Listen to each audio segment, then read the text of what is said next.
చంద్రబాబు నాయుడు గారి నేతృత్వంలో కూటమి ప్రభుత్వం రెడ్ బుక్ అనే దాని ప్రకారమే ముందుకు వెళ్తూ ఉన్నాము అని మీరో చెప్పక్కర్లేదు.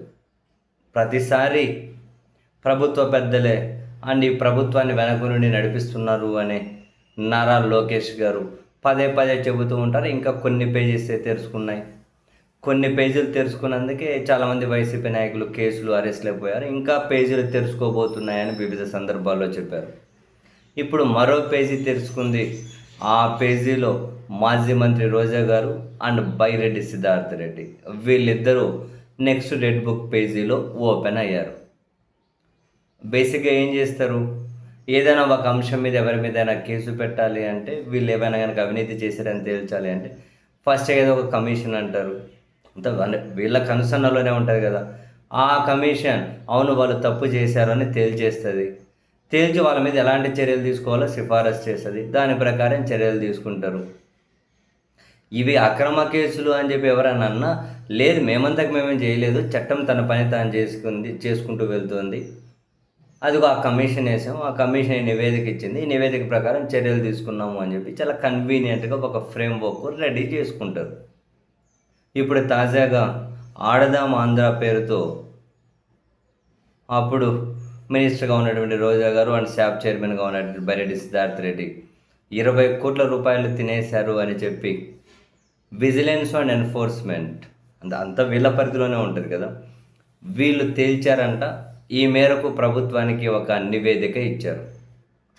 రోజా సిద్ధార్థ రెడ్డి 20 కోట్లు తినేశారు, పూర్తిగా వీళ్ళ కనుసన్నలోనే అదంతా జరిగింది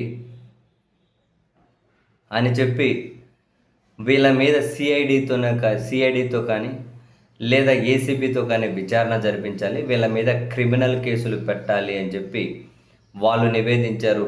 ఆ నివేదికని ఈరోజు తెలుగుదేశం పార్టీ పత్రికలు కూడా ఫ్రంట్ పేజీలో కథనాలు రాసుకుంటూ వచ్చారు. అండ్ అంతేకాకుండా 124 మంది అధికారుల మీద కూడా చర్యలు తీసుకోవాలి అని చెప్పి సిఫారసు చేశారట. బహుశా 124 మందిలో ఎంతమంది మీద చర్యలు తీసుకుంటారో తెలియదు. ఇప్పటికి లూప్ లైన్లో ఎవరెవరు ఉన్నారు, ఇంకా వీళ్ళ రెడ్ బుక్లో ఏ పేర్లు ఉన్నాయి, దాని ప్రకారం ముందుకెళ్తారు. అంటే ఇప్పుడు రెడ్ బుక్లో తెలుసుకున్న పేజీలో ఉన్నది రోజా అండ్ సిద్ధార్థ రెడ్డి. నెక్స్ట్ ఇక క్రిమినల్ చర్యలు కూడా పెట్టమని చెప్పారు కాబట్టి సిఐడితోనా ఏసీబీతోనా ఆ విషయం తేల్చేసి నెక్స్ట్ ఇక ఎఫ్ఐఆర్ ఫైల్ చేసి ఇంకా విచారణ అనేది షురు అయిపోవచ్చు. సో ఇదంతా ఇంకా ఎప్పుడు లాంచ్ అవుతుంది అన్నదే మిగిలింది. జస్ట్ లాంఛనప్రాయమే.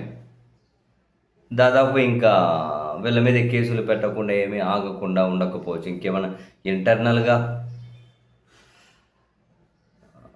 ఇంకేమైనా పరిణామాలు ఏమైనా జరిగితే తప్ప.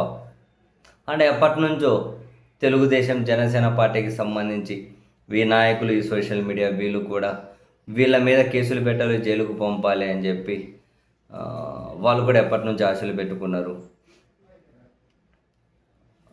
ఆశలన్నీ తీరే టైమే వచ్చినట్లుంది. నెక్స్ట్ వీళ్ళ మీద అయితే ఇక ప్రభుత్వం చర్యలకు సిద్ధపడుతూ ఉన్నట్లే విజిలెన్స్ అండ్ ఎన్ఫోర్స్మెంట్ నివేదికను కనుక చూస్తే.